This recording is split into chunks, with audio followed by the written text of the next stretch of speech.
이야기는 아주 평범한 하루에서 시작됩니다. 병원 복도를 걷던 나는 멈춰 섰습니다. 유리창에 비친 내 손을 보았죠. 언제부터였을까요? 이렇게 주름이 깊어진 게. 어머니는 늘 말씀하셨습니다. 손은 거짓말을 하지 않는다고. 살아온 시간이 모두 새겨진다고.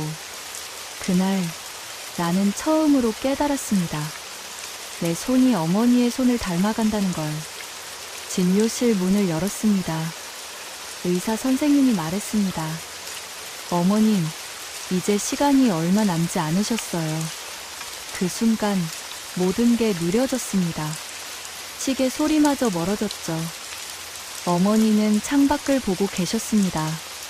주름진 손으로 창틀을 쓰다듬으며 그 손에는 70년의 세월이 있었습니다. 나는 그제야 알았습니다. 손에 새겨진 건 단순한 주름이 아니라는 걸. 그날 모든 게 평범해 보였습니다. 집으로 돌아온 어머니는 말이 없었습니다. 부엌으로 가시더니 설거지를 시작하셨죠. 80살의 나이에도 멈추지 않는 손. 엄마, 내가 할게요. 괜찮아. 손이 기억하거든. 어머니의 손은 쉼 없이 움직였습니다. 그릇을 닦고, 행주를 짜고, 싱크대를 닦았죠. 50년간 매일같이 반복한 동작. 하지만 그 선택이 모든 걸 바꿨습니다. 접시가 바닥에 떨어졌습니다. 어머니의 손이 떨리고 있었죠. 이상하네. 힘이 안 들어가. 그날 밤 나는 앨범을 꺼냈습니다. 어린 시절 사진 속 어머니의 손. 25살, 나를 안고 있는 사진. 그 손은 얼마나 부드러웠을까요? 다음 사진은 30살 무렵. 자취를 하시던 어머니. 손은 이미 거칠어져 있었습니다. 40살의 어머니. 공장에서 일하시던 모습. 손가락 사이사이 반창고가 보였죠. 문제는 바로 그 다음이었습니다. 50살의 어머니. 아버지 장례식 날. 검은 상복 소매 사이로 보이는 손. 주름은 더 깊어져 있었습니다. 60살, 70살. 사진 속 어머니의 손은 점점 작아졌습니다. 하지만 더 단단해 보였죠. 나는 깨달았습니다. 이 손이 나를 키웠다는 걸. 이 손이 우리 집을 지켰다는 걸. 그때까진 아무도 몰랐습니다. 어머니가 방에서 나오셨습니다. 손에는 낡은 공책 하나. 이거 너 줄까 했어. 펼쳐보니 가계부였습니다. 1975년부터 2020년까지 45년간의 기록. 어머니의 손글씨로 빼곡했습니다. 쌀값, 학비, 병원비, 관혼상제비. 한 푼 한 푼 기록된 우리 집 역사. 글씨체가 점점 떨려가는 게 보였습니다. 손이 늙어가는 과정이 그대로 담겨 있었죠. 하지만 작은 균열은 이미 시작되고 있었죠. 다음 날 아침 이상한 일이 있었습니다. 어머니가 단추를 끼우지 못하고 계셨죠. 손이 말을 안 듣네. 병원에 갔습니다. 의사는 여러 검사를 지시했습니다. 악력 검사, 신경 검사, MRI. 일주일 후 결과가 나왔습니다. 루게릭병 초기 증상이 의심됩니다. 세상이 무너지는 소리를 들었습니다. 어머니는 담담히 물으셨죠. 손은 언제까지 쓸 수 있나요? 놀랍게도 진실은 정반대였습니다. 집으로 돌아온 어머니는 변하지 않았습니다. 여전히 아침마다 김치를 담그셨죠. 떨리는 손으로도 멈추지 않았습니다. 엄마, 이제 쉬셔야죠. 손이 기억하는데 어떡해. 매일 보는 손이었지만 새롭게 보였습니다. 굳은 살, 화상 자국 주름. 그 모든 게 이야기였습니다. 어머니는 말씀하셨습니다. 이 손으로 내 기저귀를 갈았어. 이 손으로 내 도시락을 쌌지.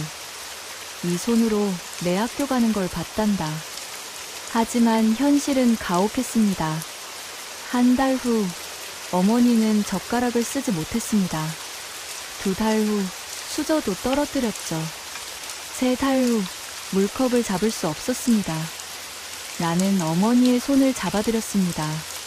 처음으로 제대로 본 것 같았죠. 손등의 핏줄, 손가락 마디, 손톱. 어머니가 웃으셨습니다. 내 손 닮았다. 그제야 나도 내 손을 봤습니다. 정말 닮아 있었습니다. 손가락 모양, 손톱 색깔, 주름의 방향까지. 그리고 그 순간이었습니다. 어머니가 내 손을 쓰다듬었습니다. 이 손으로 내가 살아갈 거야. 이 손으로 내 아이를 키우겠지. 눈물이 났습니다. 어머니는 계속 말씀하셨죠. 손은 거짓말 안 해. 내가 어떻게 살았는지 다 보여. 그날 밤 나는 내 손을 오래 바라봤습니다. 38살의 내 손. 아직 젊다고 생각했던 이 손. 하지만 이미 시작되고 있었습니다. 어머니의 손을 닮아가는 과정이 결국 최악의 순간이 찾아왔습니다. 석 달째 어머니는 손을 쓸 수 없었습니다. 식사, 세수, 옷 갈아입기, 모든 걸 도와드려야 했죠. 하지만 가장 힘든 건 따로 있었습니다.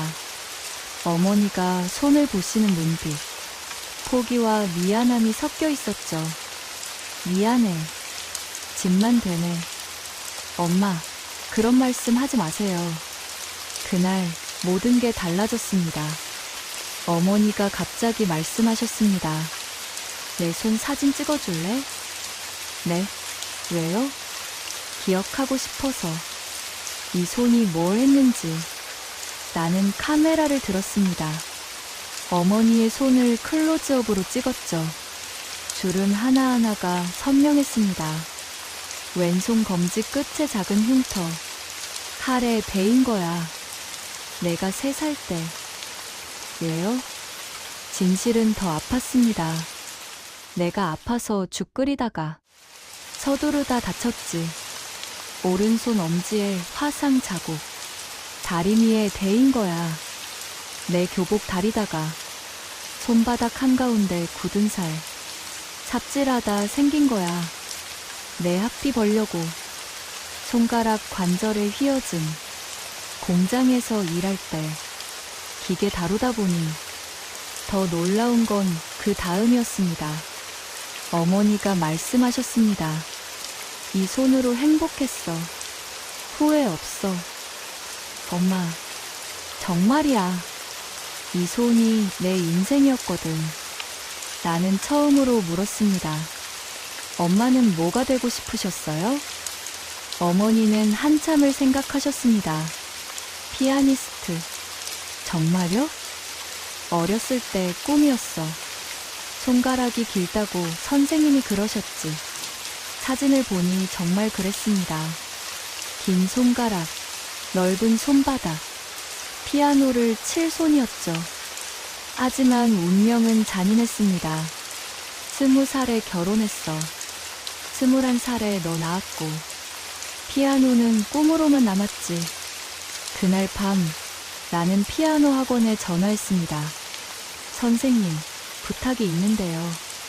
일주일 후 선생님이 집에 오셨습니다. 전자 피아노를 가지고. 어머니는 눈이 휘둥그레졌습니다. 이게 뭐야? 엄마 피아노예요. 어머니의 손을 건반 위에 올려드렸습니다. 떨리는 손이었지만 그 순간만큼은 아름다웠습니다. 그리고 마침내 진실이 드러났습니다. 어머니는 한음 한음 눌렀습니다. 도레미파솔. 떨리는 손으로. 선생님이 손을 잡아드렸습니다. 천천히 함께 연주했죠. 작은 별 한 곡.